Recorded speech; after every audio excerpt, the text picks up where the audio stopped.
Hello everyone, this is Shivani Singh and today I am going to teach you about coordination chemistry. पहले हम देखेंगे coordination compound का formation कैसे होता है. This compound are formed by the donation of lone pair of electron from ligand to the central metal atom. तो यहाँ पे जो लिगेंड होता है वो अपने लोन पेयर ऑफ इलेक्ट्रॉन को डोनेट करता है सेंट्रल मेटल एटम्स को. इस तरीके से यहाँ पे कोऑर्डिनेशन कंपाउंड बनता है और उसी को हम कोऑर्डिनेशन कॉम्प्लेक्स भी कहते हैं. हियर टाइप्स ऑफ कॉम्प्लेक्सेस, 3 तरह के कॉम्प्लेक्सेस होते हैं. एक आपका न्यूट्रल कॉम्प्लेक्स होता है और एक कैटायनिक होता है और तीसरा एनायनिक कॉम्प्लेक्स होता है. न्यूट्रल कॉम्प्लेक्सेस के ऊपर किसी भी तरह का कोई चार्ज नहीं प्रेजेंट होता है, जैसे कि NiCO4 FeCO5, इन पे किसी भी प्रकार का चार्ज नहीं प्रेजेंट है. तो ये कैसे लिगेंड हो गए? न्यूट्रल लिगेंड हो गए. सेकेंड आता है आपका कैटायनिक कॉम्प्लेक्सेस. कैटायनिक कॉम्प्लेक्सेस में जैसे कि AgNH3 होल ट्वाइस प्लस है, CuNH3 होल 4 2+ है. तो इन कॉम्प्लेक्सेस के ऊपर क्या है? पॉजिटिव चार्ज मौजूद है. तो इन कॉम्प्लेक्सेस को हम क्या कहते हैं? कैटायनिक. थर्ड आता है आपका एनायनिक कॉम्प्लेक्सेस. एनायनिक कॉम्प्लेक्सेस में क्या होता है? यहाँ पे कॉम्प्लेक्सेस के ऊपर नेगेटिव चार्ज प्रेजेंट होता है, जैसे कि for example FeCN6 4-, AgCN whole twice minus. तो ये क्या होते हैं? नेगेटिव कॉम्प्लेक्सेस होते हैं, मीन्स एनायनिक कॉम्प्लेक्सेस होते हैं. एक कॉम्प्लेक्स है दैट इज द K3CrOX का होल थ्राइस. यहाँ पे OX क्या है? ऑक्जिलेट है. अगर हम इसे ब्रेक करेंगे तो यहाँ पे 3 पोटेशियम आ जाएगा और CrOX होल थ्राइस 3- हो जाएगा. तो इसका ब्रेकडाउन कुछ इस तरीके से होता है वाटर में डालने के बाद. अब हम पढ़ेंगे difference between coordination compound and the double salt. देखिए KCl.MgCl2.6 वाटर, ये क्या इसका फार्मूला होता है? कार्नेलाइट का फार्मूला होता है. मोहर सॉल्ट का फार्मूला होता है FeSO4 NH4 whole twice SO4.6 water, ये मोहर सॉल्ट का फार्मूला होता है. पोटासियम का KAlSO4 होल ट्वाइस. देखिए जो डबल सॉल्ट होते हैं वाटर में डालने के बाद इनका डिसोसिएशन पूरी तरीके से हो जाता है. वहीं दूसरी तरफ जो कोऑर्डिनेशन कॉम्प्लेक्सेस होते हैं पानी में डालने के बाद इनका पूरी तरीके से डिसोसिएशन नहीं होता है. लिखा है double salt are completely dissociated into the ions but complexes does not dissociate, means complex dissociate पूरी तरीके से नहीं होते. देखिए यहाँ पे K4FeCN6 लिखा है. जब आप इसको वाटर में डालते हैं तो यहाँ पे 4 पोटेशियम प्लस FeCN6 4- आता है. फर्दर इसका डिसोसिएशन नहीं होगा, मीन्स वाटर में डालने के बाद हमें 5 आयंस मिलेंगे, 4 पोटेशियम एंड FeCN6 4- मिलेगा. इसका फर्दर डिसोसिएशन नहीं होता है. अब आता है काउंटर आयन. काउंटर आयन क्या होता है? The ion outside the square bracket. Square bracket के बाहर जो भी होता है उसे हम क्या कहते हैं? काउंटर आयन कहते हैं. जैसे देखिए NiCO4, तो यहाँ पे किसी भी प्रकार का काउंटर आयन नहीं प्रेजेंट है. लेकिन यहाँ पे देखिए CuNH3 होल 6 Cl3, तो यहाँ पे जो कोऑर्डिनेशन स्फीयर के बाहर जो भी लिखा होता है उसी को हम क्या कहते हैं? Counter ion. तो यहाँ पे क्या है? काउंटर आयन क्लोरीन है. अब आता है सेंट्रल मेटल एटम. देखिए जो सेंट्रल मेटल एटम होता है द एटम और ion which accept the lone pair of electron from the ligand. देखिए जो ऐसे सेंट्रल मेटल एटम वो स्पीसी होता है जो कि क्या करता है? लोन पेयर ऑफ इलेक्ट्रॉन को एक्सेप्ट करता है. किससे? लिगेंड से एक्सेप्ट करता है. तो ये क्या होता है? ये लेविस एसिड होता है. जैसे देखिए FeCO5 CuNH3 whole 4 SO4 K2ZnOH whole 4. तो यहाँ पे जो सेंट्रल मेटल एटम है यहाँ पे आयरन है, यहाँ पे कॉपर 2+ है और यहाँ पे क्या है आपका Zn2+.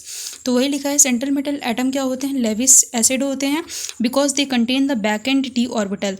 सेंट्रल मेटल एटम के पास क्या होता है? बैक एंड डी ऑर्बिटल होता है और ये लेविस एसिड की तरह बिहेव करते हैं क्योंकि ये लोन पेयर ऑफ इलेक्ट्रॉन को एक्सेप्ट करते हैं. लिगेंड क्या होता है?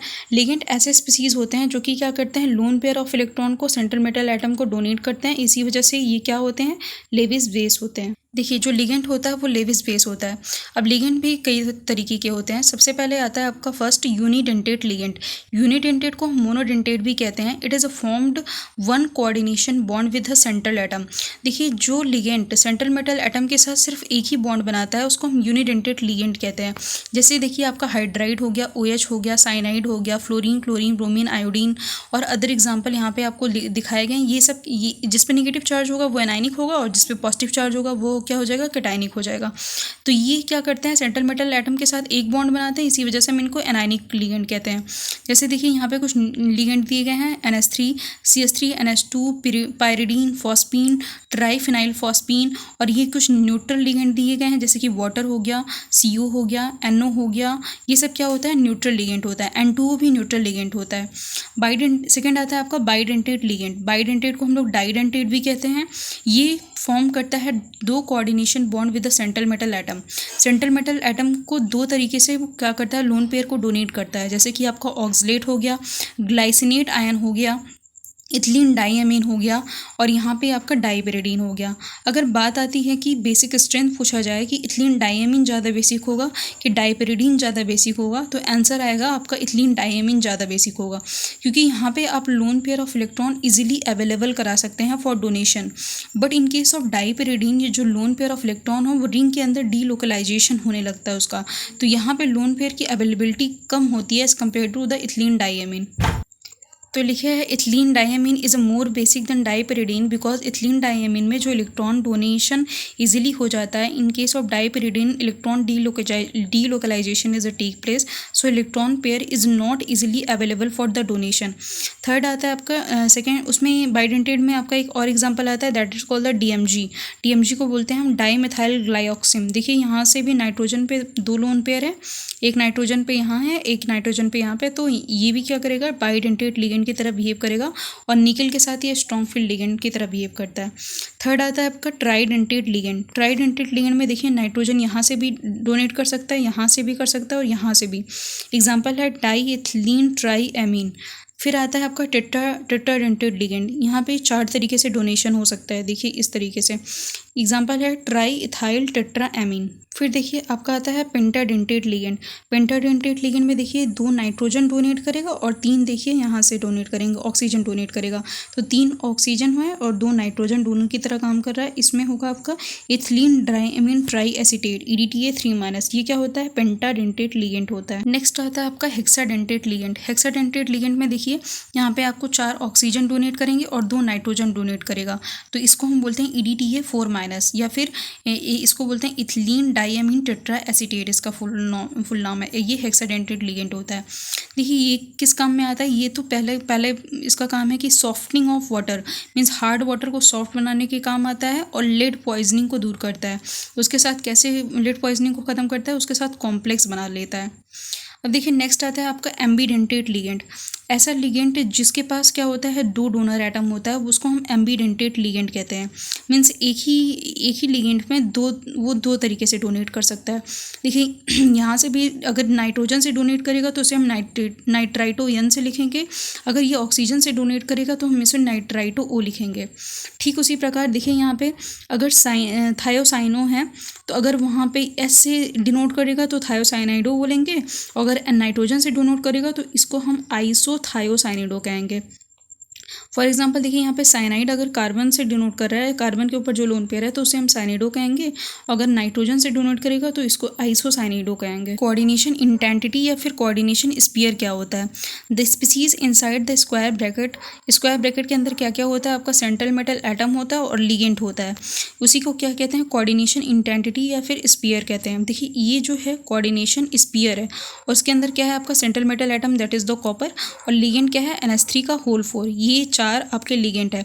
तो इसके अंदर स्पीयर के अंदर जो भी है, इस जो ब्रैकेट के अंदर जो भी लिखा है उसी को हम क्या कहते हैं, कोऑर्डिनेशन इंटेंसिटी या फिर कोऑर्डिनेशन स्पीयर कहते हैं।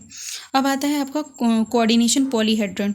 देखिए special arrangement of the ligand are called the polyhedron, geometry of the shape of the complexes. देखिए जो कोऑर्डिनेशन पॉलीहेड्रन होता है वो बेसिकली बताता है special arrangement of ligand.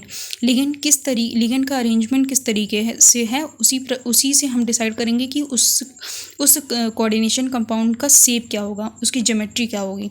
For example अगर Ml2 टाइप कॉम्प्लेक्सेस होता है तो वो लीनियर होता है। एग्जांपल है आपका AgNH3 whole twice plus AgCN whole twice minus.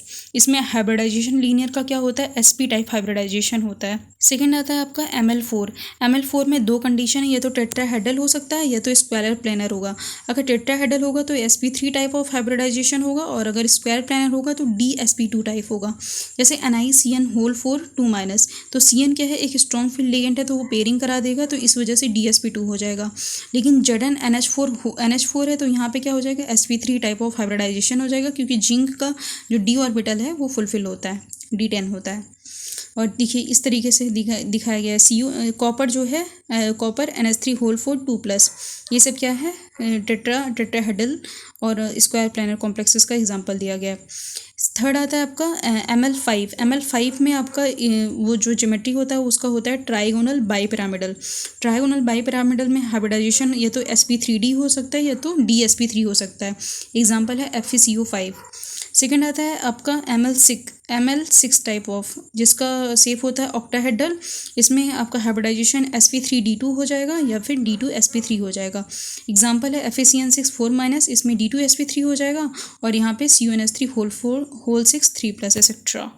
ये आपके कुछ एग्जांपल दिए गए ML6 टाइप ऑफ कॉम्प्लेक्सेस के। देखिए नोट करके लिखा गया है complexes contain only one kind of ligand, तो उसको हम होमोलैप्टिक कॉम्प्लेक्सेस कहते हैं। तो एग्जांपल जैसे NiCO4, यहाँ पे जो लिगेंड है सिर्फ एक ही तरह का है, सिर्फ CO4 ही एक ही लिगेंड है। जैसे यहाँ पे अमोनिया ही सिर्फ एक तरह का लिगेंड प्रेजेंट है, तो इसको होमोलैप्टिक कॉम्प्लेक्सेस कहेंगे। और जिसमें एक से ज़्यादा तरह के लिगेंड प्रेजेंट होंगे उसको हम हेट्रोलैप्टिक कॉम्प्लेक्स कहेंगे। जैसे NiCl2 NH3 whole twice COBr, यहाँ पे 2 तरह के लिगेंड प्रेजेंट है, इसलिए इसको हम क्या कहेंगे, हेट्रोलैप्टिक कॉम्प्लेक्स। अब आता है आपका मोनोन्यूक्लियर कॉम्प्लेक्स क्या होता है, contain only one central atom, जिसमें सिर्फ एक ही सेंट्रल मेटल एटम मौजूद होता है, उसको मोनोन्यूक्लियर कहते हैं, मीन्स एक न्यूक्लियस है। NiCN होल 4 CuNH3 है और इसको हम देखिए दो सेंट्रल मेटल एटम है, मीन्स 2 मैग्नीज है तो उसको हम डाइन्यूक्लियर कहेंगे, और 3 मैग्नीज है तो देखिए ट्राइन्यूक्लियर करेंगे, और 2 3 4 जितने भी होंगे उन्हें हम कॉमनली कहेंगे पॉलीन्यूक्लियर कॉम्प्लेक्सेस। अब आता है आपका कोऑर्डिनेशन नंबर क्या होता है, the total number of sigma bond between the central metal atom and the ligand. देखिए जो सेंट्रल मेटल एटम से कितने सिग्मा बॉन्ड के थ्रू लिगेंड जुड़ा होता है उसे हम क्या कहते हैं, कोऑर्डिनेशन नंबर कहते हैं। जैसे इसका जो कोऑर्डिनेशन नंबर है कितना है, 6 है। इसका देखिए ये बाइडेंटेट है तो ये 2 नहीं 4 होगा, क्योंकि ये क्या करेगा, अगर एक इथिलीन डाइमीन है तो 2 बॉन्ड बनाएगा, अगर 2 है तो 4 बनाएगा, तो 4 2 6, ये भी 6 हो गया। और EDT ये क्या है, हेक्साडेंटेट लिगेंड है, तो ये क्या हो जाएगा, 6 हो जाएगा इसका कोऑर्डिनेशन नंबर। अब आता है कि हम नेमिंग कैसे करते हैं सेंट्रल मेटल एटम को। अगर कॉम्प्लेक्सेस न्यूट्रल या फिर कैटायनिक होता है तो हम देखिए अगर क्रोमियम लिखा है तो सिंपली क्रोमियम लिखेंगे, कोबाल्ट को सिंपली कोबाल्ट, आयरन, निकल, aluminium, palladium, platinum, copper, zinc, gold, silver, means जो जनरली जो नेम होता है उसी से उसको डिनोट करेंगे। बट अगर कॉम्प्लेक्स एनाइनिक है तो वहाँ पे हम नाम में 8 लगा देते हैं, जैसे क्रोमेट हो गया, कोबाल्टेट हो गया, फिरेट हो गया, निकलेट हो गया, एल्यूमिनेट, पैलेडेट, प्लेटिनेट, क्यूप्रेट, और सिल्वर को हम लोग अर्जेंटेट कहते हैं, और गोल्ड को हम लोग एयोरेट कहते हैं, और जिंक को जिंकेट कहते हैं। देखिए एग्जाम्पल जैसे कुछ हैं, NiCO4 का अगर हमें नाम लिखना है तो हम लिखेंगे टेट्रा कार्बोनिल निकल, और ब्रैकेट में हम यहाँ पे कोऑर्डिनेशन नंबर को लिखते हैं। और क्योंकि CO क्या होता है, एक न्यूट्रल लिगेंड है, इसी वजह से इसका कोऑर्डिनेशन नंबर क्या हो जाएगा, 0 हो जाएगा। सेकेंड एग्जाम्पल आता है NiCl2 NH3 का होल ट्वाइस, तो इसे हम लिखेंगे डाईएमीन डाईक्लोराइडो, है ना, क्योंकि क्लोरीन क्या है, निगेटिव लिगेंड है, इसलिए हम यहाँ पे क्लोराइडो लिख रहे हैं। और निकल, और यहाँ पे क्या हो जाएगा, सेकंड, इसका कोऑर्डिनेशन नंबर हो जाएगा सेकंड, और इसको हम अल्फ़ाबेट के अकॉर्डिंग लिखते हैं। अदर एग्जांपल देखिए ये इस तरीके से लिखे गए हैं, आप देख सकते हैं यहाँ पे, जैसे फॉर एग्जांपल हेक्सा एमीन, यहाँ पे 6 एमीन है तो पहले हम hexa amine according to the alphabet लिखेंगे, कोबाल्ट 3rd क्लोराइड। ठीक उसी प्रकार COBr H2O का होल 5 SO4, तो यहाँ पे हो जाएगा पेंटा एक्वा ब्रोमाइडो कोबाल्ट 3rd सल्फेट। और यहाँ पे देखिए नाइट्राइटो, देखो पेंटा एमीन, पहले हम लिखेंगे पेंटा एमीन नाइट्राइटो, अगर एन से डिनोट कर रहा है तो एन लिखेंगे, अगर ओ से डिनोट करेगा तो ओ लिखेंगे, nitrito N cobalt 3rd carbonate हो जाएगा।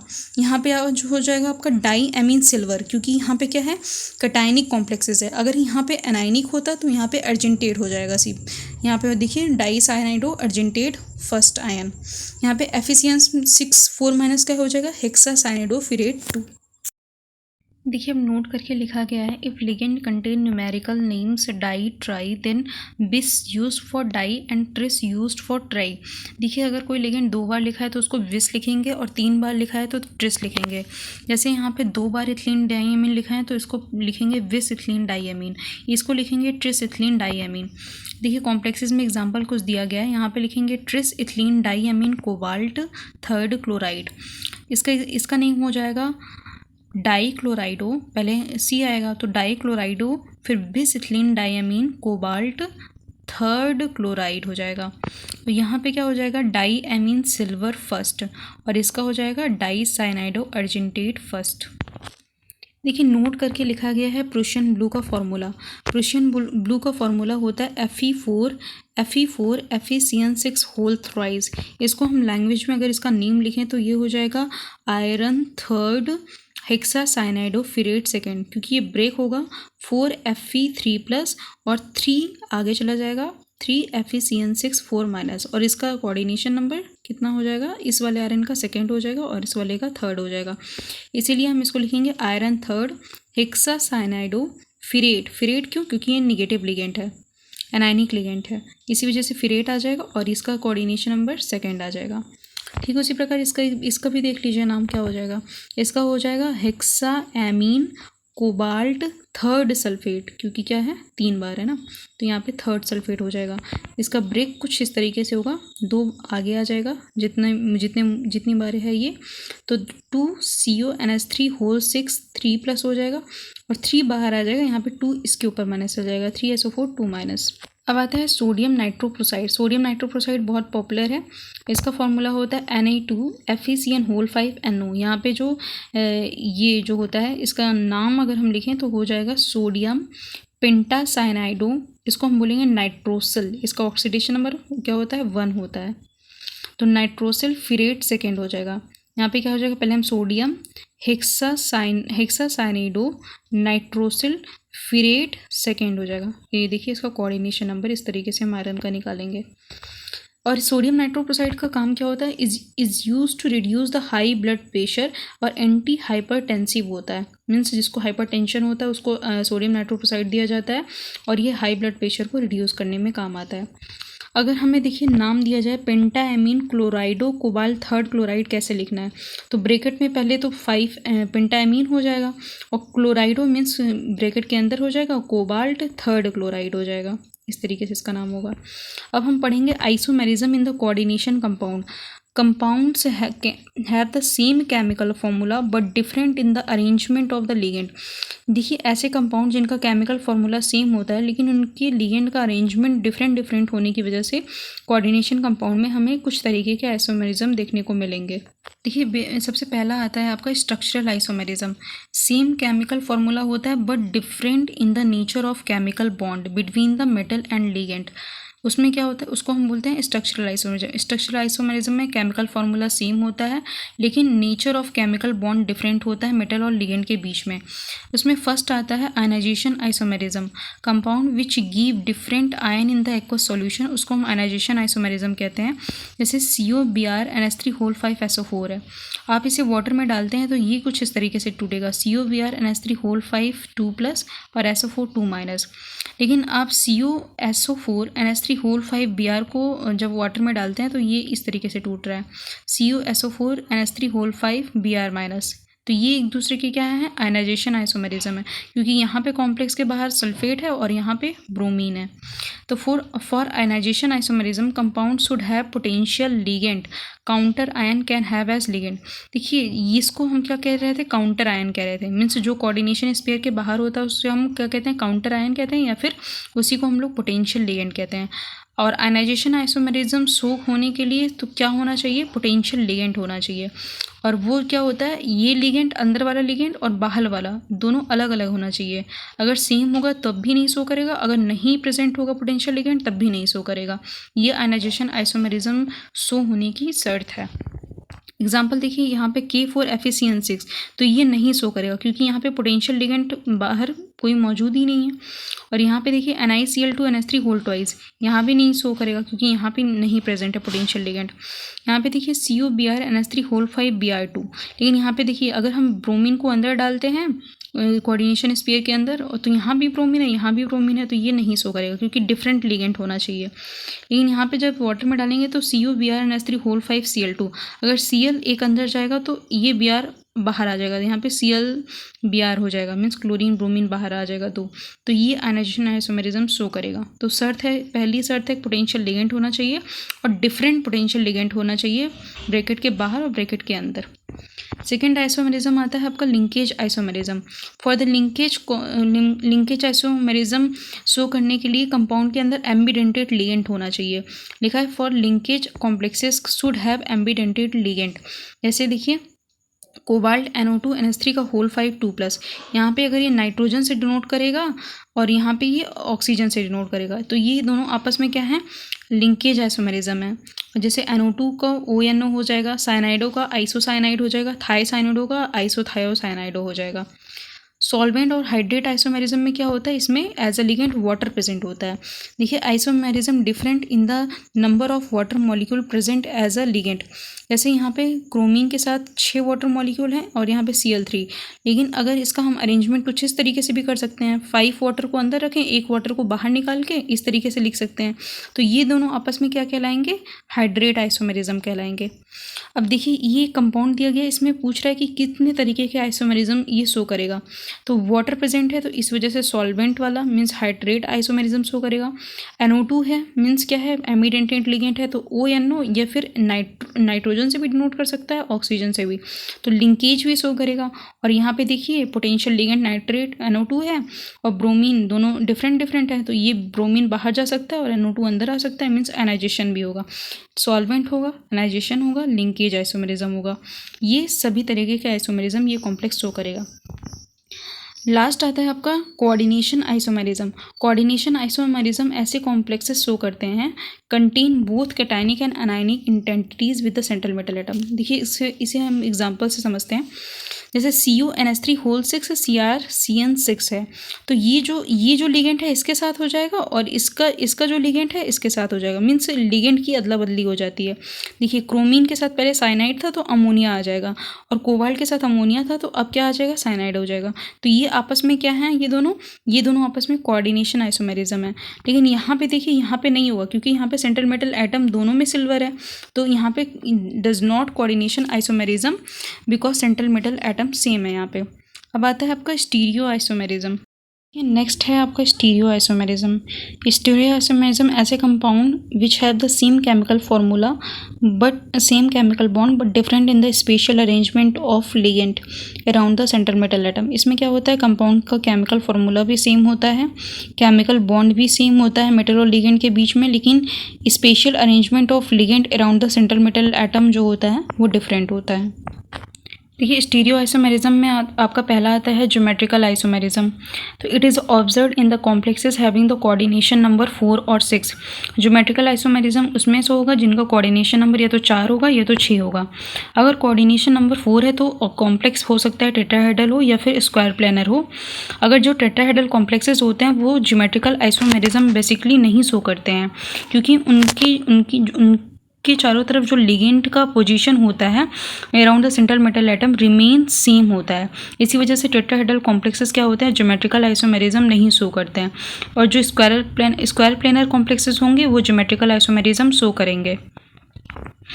स्क्वायर प्लेनर कॉम्प्लेक्सेस जैसे कि Ma4 ये नहीं शो करेगा क्योंकि 4 लिगेंड एक जैसे हैं। Ma3b भी नहीं शो करेगा, और बाकी Ma2b2 type, Ma2bc, MABCD, MXY2 ये सारे मीन्स ABCD यहाँ पे क्या है, यूनिडेंटेड लिगेंड है, और ये यहाँ पे बाइडेंटेड लिगेंड को दिखा रहा है। तो ये सारे कंपाउंड शो करेंगे, लेकिन अगर इस तरह और इस तरीके का कॉम्प्लेक्स होगा तो वो नहीं शो करेगा। अब देखिए यहाँ पे कुछ एग्जाम्पल दिया गया है, तो ये भी 2 शो करेगा, ये भी 2 शो करेगा, ये भी 2 शो करेगा, लेकिन ये 3 शो करेगा, 2 सिस 1 ट्रांस। अब देखिए एग्जांपल दिया गया Ma2b2 में। Ma2b2 में देखिए जब अगर दो सेम लिगेंड के बीच का जो एंगल होगा 90 डिग्री होगा तो वो सिस बनाएगा। अगर 2 सेम के बीच का एंगल 180 डिग्री आएगा तो वो ट्रांस हो जाएगा। तो 2 बनेगा, एक सिस बनेगा, एक ट्रांस बनेगा। अब देखिए नोट करके लिखा गया है PtCl2NH3 होल ट्वाइस। इसका एक सिस फॉर्म बनेगा, एक ट्रांस फॉर्म बनेगा। Ma2b2 टाइप का कॉम्प्लेक्स है, और इसका जो सिस वाला है उसका नाम फेमस है सिस्प्लेटिन नाम से। इसको हम एंटी कैंसर की तरफ बतौर यूज़ करते हैं, तो इसको हम बोलते हैं सिस्प्लेटिन, PtCl2NH3 होल ट्वाइस, और इसका ट्रांसफॉर्म है। नेक्स्ट आता है आपका PTBrCl pyridine। ये भी आपका क्या हो जाएगा, 2 आइसोमर शो करेगा। यहाँ पे देखिए चारों डिफरेंट है, तो ये 3 आइसोमेरिज्म, 2 सिस 1 ट्रांस शो करेगा। और यहाँ पे देखिए ग्लाइसिनेट है। ग्लाइसिनेट में क्या होता है, बाइडेंटेट लिगेंड होता है, और ये आपका क्या हो जाएगा, 2 ज्योमेट्रिकल आइसोमेरिज्म शो करेगा। देखिए इस टाइप का कॉम्प्लेक्स है, तो ये 2 ज्योमेट्रिकल आइसोमेरिज्म शो करेगा। और देखिए PTCl42- ये ज्योमेट्रिकल आइसोमेरिज्म इसलिए नहीं शो करेगा क्योंकि ये Ma4 टाइप का कॉम्प्लेक्स है, और ये भी नहीं शो करेगा क्योंकि ये क्या है, दोनों स्क्वायर प्लेनर है। जो प्लेटिनियम के ज़्यादातर जो कॉम्प्लेक्स होते हैं वो स्क्वायर प्लेनर होते हैं, बट तब भी नहीं शो कर रहा है क्योंकि ये Ma4 टाइप का है और ये Ma3b टाइप का है। नेक्स्ट आता है आपका PTEN whole twice does not show geometrical isomerism because EN is a symmetrical ligand.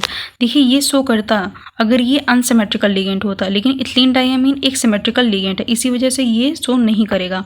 Next आता है NiCl2NH3 होल ट्वाइस। ये भी नहीं शो करेगा क्योंकि ये टेट्राहेड्रल होता है, और टेट्राहेड्रल में जो लिगेंड की पोजीशन होती है वो रिमेन सेम होती है around the central metal atom, उसकी जो लिगेंड की रिलेटिव पोजीशन होती है।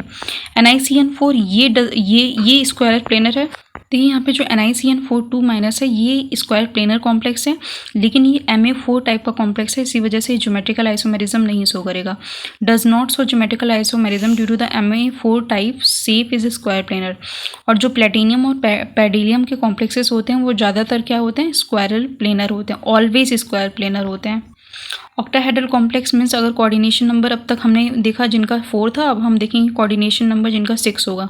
तो इनमें भी वही शर्त है कि Ma6 और Ma5b इन तरीके के कॉम्प्लेक्सेस में कोई कोऑर्डिनेशन कोई भी आइसोमेरिज्म नहीं होगा, और Ma4b2 भी होगा, Ma4bc Ma3b3 हो जाएगा। और ये स्पेसिफिक होता है, इसमें फेशियल और मेरिडोनियल आता है आपका। और Ma2b2c2 ये भी शो करेगा। MAABCDF मीन्स हर 6 लिगेंड होंगे और 6 अलग अलग डिफरेंट लिगेंड होंगे। और ये देखिए आपका यूनिडेंटेड लिगेंड है, और ये बाइडेंटेड मीन्स 2 लिखा है तो 4 हो जाएगा, और यहाँ पे 2 ये 6 हो जाएगा कोऑर्डिनेशन मीन्स ये भी शो करेगा। अब हम एग्जाम्पल देखेंगे Ma4b2 का। Ma4b2 का ये देखिए Ma4b2 ये आपका क्या है, ट्रांस, क्योंकि सेम के बीच में एंगल कितना आ रहा है 180 डिग्री, और यहाँ पे देखिए यहाँ पे सेम के बीच में एंगल कितना आ रहा है 90 डिग्री, तो ये सिस हो गया। देखिए ये नहीं शो करेगा क्योंकि Ma6 टाइप का है, ये Ma5b टाइप का है, ये नहीं शो करेगा। लेकिन ये शो करेगा 2 ज्योमेट्रिकल होगा, इसका भी क्या हो जाएगा, 2 ज्योमेट्रिकल आइसोमेरिज्म हो जाएगा। मैंने कहा था Ma3b3 टाइप का जो होता है वो स्पेसिफिक होता है क्योंकि इसमें आपका देखिए इस तरीके से बनता है, अरेंजमेंट होता है A3 और B3, इसको हम फेशियल बोलते हैं। फेशियल मतलब सिस होता है, और मेरिडोनियल मतलब ट्रांस। समझने के लिए आप समझ सकते हैं ये सिस है ये ट्रांस है, मीन्स फेशियल और मेरिडोनियल, इसका स्पेसिफिक नेम दे दिया गया है Ma3b3 टाइप का, फेशियल एंड मेरिडोनियल ज्योमेट्रिकल। और यहाँ पे नेक्स्ट एग्जांपल है CuCl3NH3, तो सेम इसी तरीके का एग्जांपल है। देखिए A3B3, तो CuCl3NH3 होल ट्वाइस। यहाँ पे 2 ज्योमेट्रिकल आइसोमेरिज्म आपको देखने को मिलेंगे, एक फेशियल दूसरा मेरिडोनियल। देखिए नेक्स्ट टाइप है आपका MX2Ll होल ट्वाइस टाइप। तो यहाँ पे CuCl2En होल ट्वाइस, ये बाइडेंटेट लिगेंड है, ये यूनिडेंटेट है। यहाँ पे 2 ज्योमेट्रिकल आइसोमेरिज्म होंगे, इसका भी 2 ज्योमेट्रिकल आइसोमेरिज्म होगा। देखिए इथिलीन डायमीन 2 तरीके से डोनेट करेगा, ऑक्सलेट भी 2 तरीके से डोनेट करेगा। देखिए फिगर दिया गया है, एक देखिए ये इसका सिस फॉर्म है क्योंकि दोनों के बीच में 90 डिग्री एंगल है, और इसका ये ट्रांसफॉर्म है। नेक्स्ट आता है आपका स्टीरियो आइसोमेरिज्म में नेक्स्ट पॉइंट है आपका optical isomerism. Optical isomerism for optical isomerism compound should have non super impossible mirror image. These compound are optically active, it rotate the plane of polarised light. देखिए ऐसे complexes जो plane of polarised light को rotate करा देते हैं वही क्या होते हैं, ऑप्टिकल आइसोमेरिज्म शो करते हैं, और उनका जो मिरर इमेज होता है वो नॉन सुपर इम्पॉसिबल होता है। लिखा है it is observe in the, ये ऑक्टाहेड्रल कॉम्प्लेक्सेस में हमें देखने को मिलता है, और ऐसे कॉम्प्लेक्सेस में देखने को मिलेगा जिसके अंदर क्या हो, बाइडेंटेट लिगेंड हो विथ सम एक्सेप्शन। देखिए MAA3 मीन्स इथिलीन डायमीन का होल थ्राइस हो जाएगा, ये शो करेगा। ये इस तरीके कॉम्प्लेक्स इस तरीके के, और ये रहा आपका, इस तरह एग्जाम्पल से देखते हैं। MAA3 यहाँ पे जैसे कोबाल्ट ट्रिस इथिलीन डाइअमीन है और यहाँ पे देखिए ट्राई ऑक्सलेटो है। तो यहाँ पे दोनों का, इसका भी 2 ऑप्टिकल आइसोमेरिज्म, इसका भी देखिए यहाँ पे कोबाल्ट में इथिलीन इथिलीन इथिलीन इस तरीके से है और यहाँ पे फिर इस तरह जब इसका मिरर सामने मिरर रखेंगे तो इसका कुछ इमेज इस तरीके से आ जाएगा। इसको हम डेक्स्ट्रो रोटेटरी कहेंगे और ये लीवो रोटेटरी, मीन्स ऑप्टिकल में आपका डेक्स्ट्रो और लीवो बनता है। जैसे CrOX होल थ्राइस, यहाँ पे ऑप्टिकल आइसोमेरिज्म शो करेगा और ये ऑप्टिकली एक्टिव है क्योंकि यहाँ पे क्या है आपका बाइडेंटेट लिगेंड है। ये सिस फॉर्म जो है ऑप्टिकल आइसोमेरिज्म शो करता है बट ट्रांसफॉर्म नहीं शो करता है, तो ये भी ऑप्टिकली एक्टिव है और ऑप्टिकल आइसोमेरिज्म शो करेगा। देखिए जैसे मैंने आपको बताया, अगर COCl2En होल ट्वाइस इसका सिस फॉर्म शो करेगा लेकिन ट्रांसफॉर्म ऑप्टिकल आइसोमेरिज्म शो नहीं करेगा, इसी वजह से ये ऑप्टिकली इनएक्टिव होगा। ये जो आपका ज्योमेट्रिकल भी शो करेगा और ऑप्टिकल भी शो करेगा क्योंकि देखिए मोर than 2 type of ligand present है, इस वजह से ये ऑप्टिकल भी शो करेगा और ज्योमेट्रिकल तो करेगा ही। और ये भी आपका ज्योमेट्रिकल और ऑप्टिकल दोनों करेगा। अगर मोर देन 2 टाइप ऑफ लिगेंड है तो वो ऑप्टिकल करेगा और ज्योमेट्रिकल तो करेगा ही।